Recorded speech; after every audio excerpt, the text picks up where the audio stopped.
artificial intelligence will completely transform our world. But what is AI? Why will it affect you? And how can you and your business survive and thrive through the AI revolution? Welcome to AI and You. Here is your host, author, speaker, and futurist, Peter Scott. Hello, and this is episode 246. I'm talking with Paul Reber, professor of psychology at Northwestern University, director of Cognitive and Affective Neuroscience, and head of the Brain, Behavior, and Cognition program. He focuses on human memory, and his research has significantly advanced our understanding of implicit memory and skill learning, being cited over 6,000 times. He has served as associate editor for the journal Cortex and contributed to NIH review panels. By the way, how cool is it that there's a journal called Cortex? His recent projects explore applications of memory science in skill training and cognitive aging, and his research aims to translate results in the basic science of learning and memory to practical applications outside the laboratory.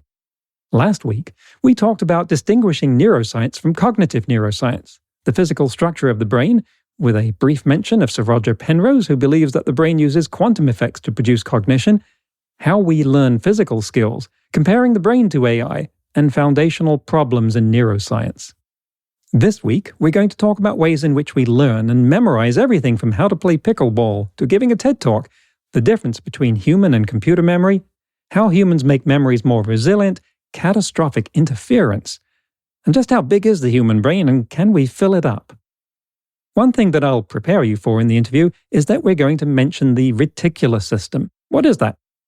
The reticular activating system was described in a Scientific American article in 1957. There's an enormous amount of information flowing into the human brain. Think about your left thumb for a moment. Notice how it feels. You're aware of those sensations, right? But were you aware of them before I brought it up? Doubtful. Yet the sensations were still there. It's just that your reticular formation decided they weren't important enough to pass on at that time, and it kept them out of your conscious awareness because you don't have the bandwidth to process more than a tiny fraction of all the signals that are actually available to you, like your left thumb. Consciously thinking of a part of your body causes the reticular formation to let those signals through. Anyway, that explains that term. So let's get back into the interview with Paul Reber. And I want to bring an example here from a very different direction that had just occurred to me. I've given several TEDx talks and I coach TEDx speakers now. And a TEDx talk has to be delivered verbatim. You have to have a script, it has to be approved, and then you deliver that script. And of course, a lot of people who are new to this process are like, I can't memorize 12 minutes. And we say, yes, you can. When you've done it 300 times, trust me, you will remember it. So there is that level of memorization that I observe when I get to that point. I can kind of put that on automatic. I can observe myself delivering the speech at the same time that I'm looking around at the audience, seeing how they're reacting. It's like the words are coming out on a chain that I just pull at the beginning and then they stream out, and I can exercise what control I want over that or not. But that is a learned behavior at that point. One of the things that you mentioned on your research is conscious versus non-conscious memory, and I want to get into that distinction and see whether is what I just described an example of that or not. I think it is. In fact, I hadn't really thought of it in the context of TEDx, but we talk a lot about music performance as an example. And so expert musicians will describe a process of getting ready to perform on stage, Carnegie Hall, which is going to be very similar in context to like giving a TED Talk. And one of the interesting things, and this actually, a little bit of this had to do with an early debate that happened kind of out of a pure cognitive psychology standpoint, which was that expertise came from learning something and then practicing it until it became automatic. And it was sort of a shift from that conscious knowledge to non-conscious knowledge.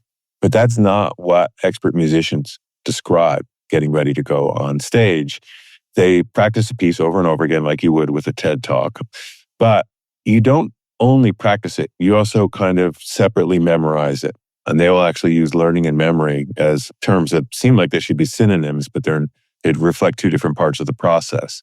The learning process is the You said 300, might be hundreds of times just running through the sequence and to try to create some sort of relatively automatic flow and sequence that you can then just unfurl. What musicians had described that we thought was particularly fascinating, and I'm sure this happens too when you're giving a well-practiced, memorized talk, is you might slip at some point. Like that next word just doesn't come. And then you have to consciously remember, okay, wait, I was going to make this point, and then I was going to make this point, and you kind of pull it back together again. And that's the moment where I think we're seeing the interactions between this kind of top-down conscious and the kind of bottom-up automatic. The bottom-up automatic is fantastic at what it does, but it's not quite perfectly reliable. It's going to slip or mistake or sometimes just not get to the next note or the next word properly. And that's where your conscious knowledge can kind of step in to sort of smooth the system back out. And at that point, you realize that that expert performance can't really be properly thought of as just conscious or just non-conscious. What you really need is the parallel systems backing each other up so that you get maximal performance. Otherwise, you would leave pieces out. You would skip something, you'd miss a point. I've given a lot of talks, and I've certainly sat down realizing that I dropped 2 or 3 points in the middle because I missed it. The flow from point to point wasn't quite right, and I didn't catch it in time and I left something out. And so I think when you're performing on a big stage and you really want to, get all that in content executed well, then I think you see the role of both of these systems kind of working in a synergistic or interacting kind of fashion. And so we use that model a lot to sort of point out that that lines up very nicely with the way memory works in the brain. There are systems specifically associated with conscious knowledge and remembering the sort of list of key points you're trying to hit. But those systems are not the ones that are part of driving this sort of intuitive, sequential, get into the flow and just unfurl the knowledge. Those are happening kind of more in the performance systems, right? In the parts of the brain that are executing the process. And so the actual expression of human expertise is always going to be a combination of these two kinds of knowledge interacting. So you mentioned parts of the brain. Are these kind of memories stored in different parts of the brain? To draw analogy with computer hardware, you have level 1 cache for things that you want to access very quickly, and they're stored in the expensive RAM that's faster. And does the human brain look like it has a similar kind of structure, like important stuff that we need to access quickly is stored in a particular place that operates differently? The analogy from humans to computer memory doesn't hold up very well.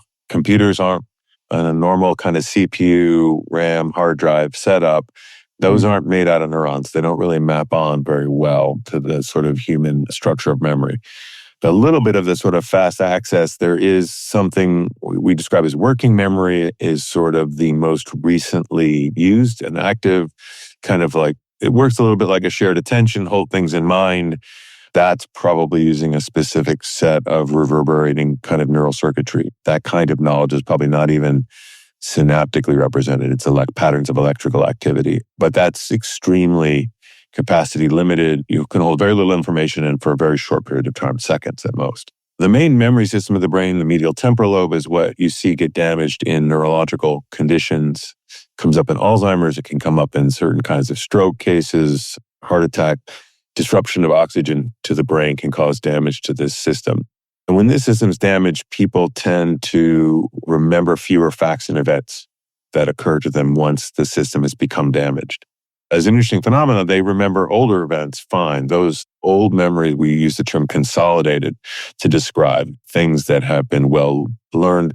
Conscious memories learned a long time ago are then robustly and kind of safely stored and are no longer lost. But patients that have this kind of neurologically based amnesia no longer acquire new facts and information and events about their experience in the world. Those patients can still get better with practice. That was some of the work that I was doing in the 90s with Dr. Larry Squire, looking at some level for me. That was when I began to understand the importance of the neuroscience side of cognitive neuroscience, looking at the structure of human memory in the brain and what patients with these profound anterograde amnesia could and couldn't do, indicated that systems that were learning the facts And again, if we want to keep coming back to things like our pickleball analogy, when somebody gives you that advice, you have to stop before you swing. That's a conscious fact that you were told.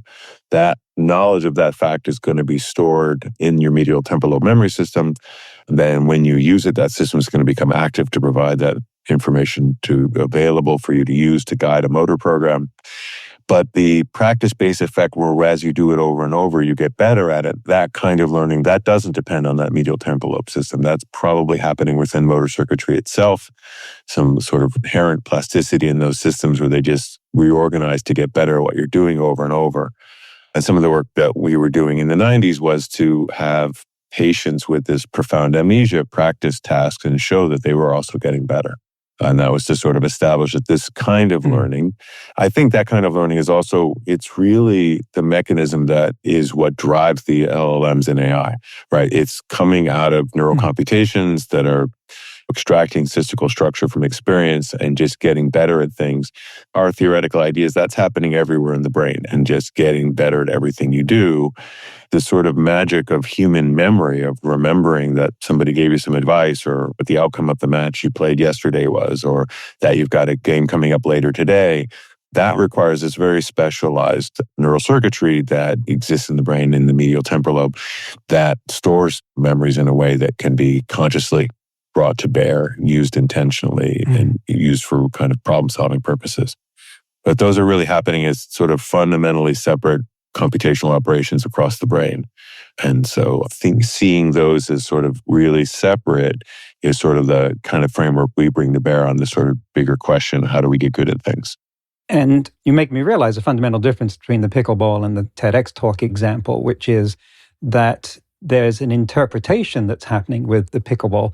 The thing that I need to remember is not the words or even the concepts, move, stop, swing.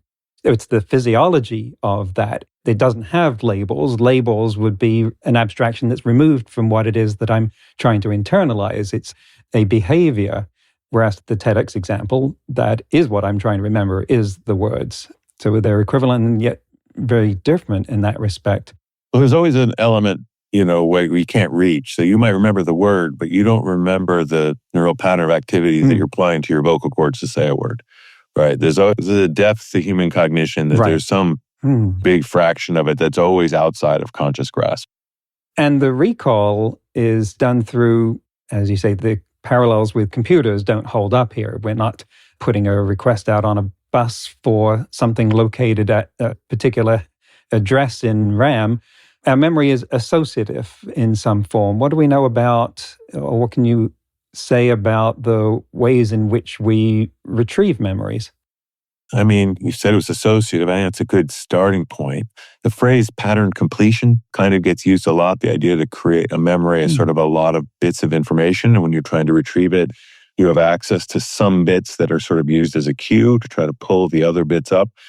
How that emerges from a distributed neural system is, not something known. It's one of the, reasons to be fascinated by the sort of mathematical computations of these connection systems, is that they're probably doing something like that. You can build connection systems, artificial neural network systems that have these kind of pattern completion properties, and then try to build that analogy to what happens in a human brain. But we're sort of at a very early stage on sort of really making those connections. We have some ideas about how those might emerge from those systems. One of the interesting things is you start with the idea of neural networks, and then you start noticing that neural networks pull structure out of the world really well, but they're not really very good at remembering specific facts and events. And you start noticing that there's really a mathematical constraint in there, that as these systems statistically pull information out, they kind of necessarily have to blur the original instances that were put in. There was a phenomenon identified very early on in connections work called catastrophic interference, where trying to keep vertical copies of the input was just shown not to work very easily in standard simple 3-layer connection systems. And some of the advances that were made in coming up with neural systems that could do things that look more like human memory involved mimicking the kind of wiring diagram of that medial temporal lobe of the human memory system. We knew that system, when damaged, led to memory deficits. And if we build neural circuits that kind of mimic that wiring diagram, we start seeing some methodologies by which we can use neural systems to get that kind of human memory for facts, events, things that we specifically did with full detail and accuracy rather than sort of pulling out gist and structure and patterns that sort of falls more naturally out of neural network computations. Wow, and that brings up so many other fascinating things about the plasticity of those memories. Actually, I want to refer to something you mentioned earlier about the more durable memories. The older ones are more resilient to change, the ones that we hang on to the longest as cognitive decline sets in. Is that because the brain makes copies of it? Is that just a process that it does with things that the longer they sit in memory, the more does it copy them around to make backups? That's actually one of the interesting areas that's kind of being hotly debated in memory research right now, is that how does that consolidation process work?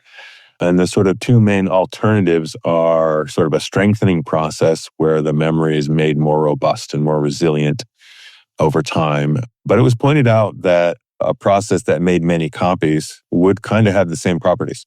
If you have one copy you've strengthened 100 times, it might be resistant to damage. And if you had 100 copies, then probably several of them would survive any damage. And so one of the challenges in a lot of this work is we can come up with models, theories that are consistent with human behavior.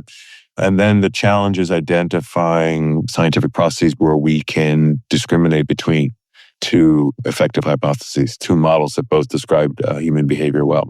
Exactly what's happening long-term, we don't know. How that consolidation process works, how much it is affected by things like retrieval. If you keep bringing it to mind, are you practicing it? Is that strengthening it? Is it a more endogenous neurobiological process that's just operating in the background all the time, or maybe preferentially during sleep? The role interactions of sleep and memory is a very sort of active area of research right now, and trying to understand. We know sleep's really important for memory. We know not getting sleep disrupts memories from recent times. There's something important happening to the neural representations in this consolidation process. A lot of this work is sort of really where the cutting edge in memory theory is. We don't really have a clear answer. We have the data are that your remote, sort of longest ago memories tend to be the most robust to any kind of neurological dysfunction. Exactly how they got that way is sort of where the theoretical ideas are being developed now. Let's talk about comparing the human brain's capacity to a computer or an AI, because this is something that people focused on a lot now. 86 billion neurons in the human brain, that's a number that we can now throw around electronically in some form. And the number of connections, 1,000-odd connections per neuron, is something that we can approach. And so people automatically think that we now have the capacity of electronically reproducing the human brain. Is it possible to speak meaningfully about, to quantify the capacity of human memory? I was asked this question a long time ago for a Scientific American, and it's funny. I tried to sidestep the answer ineffectively. And the editors pinned me down and maybe put a number. So I get emails people reach out to me about. But the number was really just an extrapolated guess based on what kind of capacity you see in distributed neural systems. My point about memory capacity, the usual context that comes up is students saying, like, is my brain full? And the point I wanted to make was it sure can't be full when you're young, because it'll be full really early. And the point that I really wanted to make was if we had a video camera running the whole length of your life that actually would produce sort of a video record that we could store. That's not that many terabytes. But we don't remember everything from yesterday. One of our games I like to play in the lab is I ask people, how much of yesterday do you remember right now? It's some fraction, maybe 5, 10%, and the numbers usually people say. And so you don't remember all of yesterday, not because your brain's full, not because the hard drive is full, but that the storage process seems to be slow. It's slower than experience. We live lives 1 second at a time, but the storage of knowledge of what we did yesterday must be slower than that. And so if it was 1/10 the speed, then we would store 1/10 of our experience into our long-term memory system. So that was the point I was trying to make when asked about capacity, is that the size of the hard drive is probably less important than the mechanism That it's actually the consolidation mechanism we were just talking about. How do those memories get encoded into the neural representations that hold your long-term memories in a way that's long-term and durable and retrievable and usable later? That process seems to be slower than we experience the world. And so that's why we end up with a fraction of the world stored in our brain. It's not because our brain's going to fill up. But every gal, I'm more excited when they push me to say, well, if it was a hard drive, how big would it be? And then you can make some guesses based on the kind of efficiency you see in neural networks. The distributed representations hold a lot of information per unit that's in an artificial neural network. And even if you assume there's a subset of neurons that are related to long-term memory storage in the brain, any rational estimate puts you in the multiple petabytes, so thousands of terabytes. And so it should be plenty, was the point that we were trying to make there. So we probably have the computational power to simulate things at the neural level. But one of the things actually I mentioned early on is that the neuroscientists who are looking down at the neural level, they're constantly pointing out to us that these artificial neural networks are really artificial. Neurons are really complicated. There's a lot of proteins in a neuron, and exactly how these proteins are interacting to even express the function of a single neuron is really, we're just getting a handle on that. And so you could build a computational system with as many units as you might think an artificial neural network, but each neuron is a dramatically simplified representation of what a human neuron is doing. And we don't know if we're simplifying the right things or not. And so maybe at some point we can build a system that has better neural models and some similar number of neurons and connections that maps the human brain. But we also might need to bring in the wiring diagram. Not every neuron's connected to every other neuron. And so exactly how these kind of circuits are built through the brain is likely to be really important if you're trying to see some interesting features emerge from systems at that level of complexity.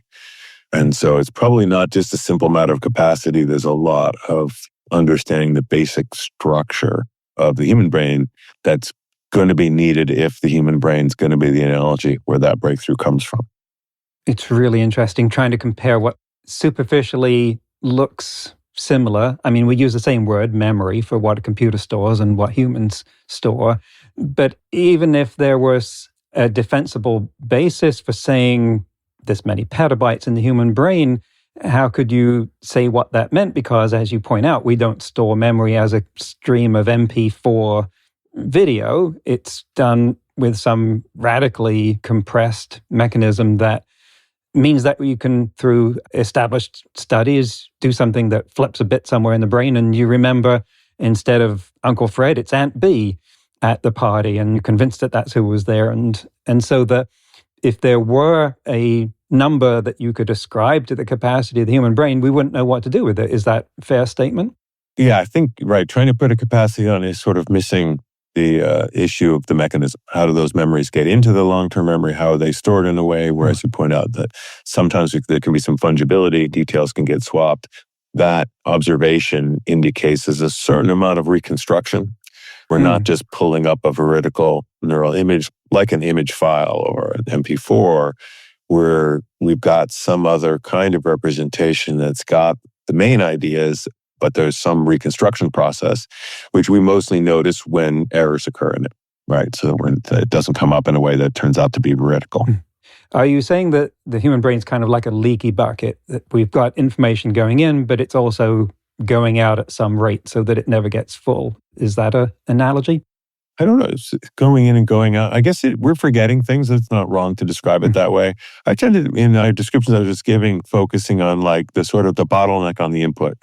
It's sort of like, maybe think of it as a leaky bucket, but there's a sort of a funnel with a limited capacity feeding the bucket. So a lot of your experience just slops over the side and never hits the bucket. Then some of the things that go in the bucket stay and some leak out. And so that's just a description of human memory, right? Some fraction of our experience from yesterday, the day before, the last week is stored. Over time, some of that will persist, some of that will be further lost. And we don't really know the biomechanics of how that system is working. We don't really know why things stick around or don't stick around. And so that, as I said, is sort of like the study of human memory on that kind of conscious memory for facts and events is really trying to identify what are the key kind of operating characteristics of that system. And is the reticular system narrowing the funnel? I'm not sure that would be the system that I would look at. I mean, there's definitely attention affects how things come in. If you don't pay attention to something, you're going to be less likely to lay down a durable memory trace of it. I would, again, the reticular sort of getting into that kind of brainstem system, I would tend to focus a little bit more on the cortex, which is where we have that sort of like sense of top-down control or the sense of human intentionality is coming from. When you're paying attention to something, you're providing the opportunity to create memory representations that are going to be important. And I think coming at that from that kind of conscious control perspective is probably a useful way to think of it. When your students complain that they're afraid their brain is full, and we've been there, so I have that feeling that I would put those words on. What are they talking about? And is there some situation in which we could speak about a danger of the brain getting full? I don't think there's ever a danger of the brain getting full. I think they're mostly complaining that if they're sitting in a classroom for an hour and trying to remember some fraction of the facts that I'm providing to them to try to educate them, and then they go home to study or they come in the exam and they're disappointed that the fraction is not as high as they would like. They didn't quite remember as many of the things as they had hoped. And they're like, I was trying hard. But at some level, I would say, it's like your medial temporal lobe just wasn't cooperating. It can only process the bottleneck, the funnel. Some of that information didn't get in. One of the things actually I sort of like to say is sort of a thought experiment there is our sense of control over that storage process of, the filter that decides what gets in and gets out is not as robust as we would like. And I think that's really the problem. We would like to sort of flip an on switch and say, for the next hour, I'm remembering everything. And I will flip an off switch and just like chill and watch something that I don't care if I remember or not later. But we don't really have an on and off switch for memory. This system that's laying down some fraction of the experiences that you have is running all the time. It's running when you're in class. It's running when you're not doing anything particularly interesting. You're watching content that's maybe not all that interesting or, you'd like to be memorable. The biology of that system is just running all the time. And as a student, you typically hack it by repetition, right? You go over your notes, you practice, you kind of put more time and hoping each time you direct attention to the content that you want long-term durable memory traces of, you will get more of it. And so then you'll be happy when you get to the exam and can kind of regurgitate those facts to prove that you know them. And I think that's really the key there is that the system is the input, the storage rate is limited. And that our ability to control this system doesn't reflect what we think is important about content in the world, right? So at some level, all of education is idea that some information is more important than others, right? We'd say like studying class is better than watching reality TV or learning something. But the neurobiology of your brain is laying down memories at probably a similar rate, no matter which one you're doing, whether it's important, whether it's valuable information, whether it's, whatever we say, just like pure entertainment, not valuable for future world. And so I think that's where that frustration and the sense that I feel full or I'm not learning fast enough comes from is this sort of lack of control to say, I want to remember this and I don't want to remember that. We really just don't have quite that level of control beyond the real basic, spend more time studying the stuff, practice it a few times, give that system a few chances to lay down the durable memory representations. That's the biggest effect on those systems. There are probably some other heuristics that are helpful too, but that's sort of the experience that you have in sort of an educational context. So if you want to remember something, you kind of have to put a little bit of extra time and effort into it. And time may end up being more important than effort. And I think that's what's frustrating to people who are trying to learn more about the world. Well, we've reached that point where my usual description would be that my list of questions that I want to ask has gotten full, or the thoughts that I've had and things that I'm thinking about now because of our discussion. What final thoughts do you want to leave us with about your research? You mentioned AGI at the beginning. Any connections with that, or what I feel an increasing need for these days, some sort of brain prosthetic that would expand the capacity of my brain? What would you like to say on any of those topics that are future-oriented? Those are all, active, fascinating areas, where science is going to be making advances probably in the short term. Maybe on the AGI thing, I would note that, I think we've seen such wonderful successes and advances on the big LLMs that are really, I think Jeff Hinton was just awarded the Nobel Prize because the sort of foundational computational work was so important.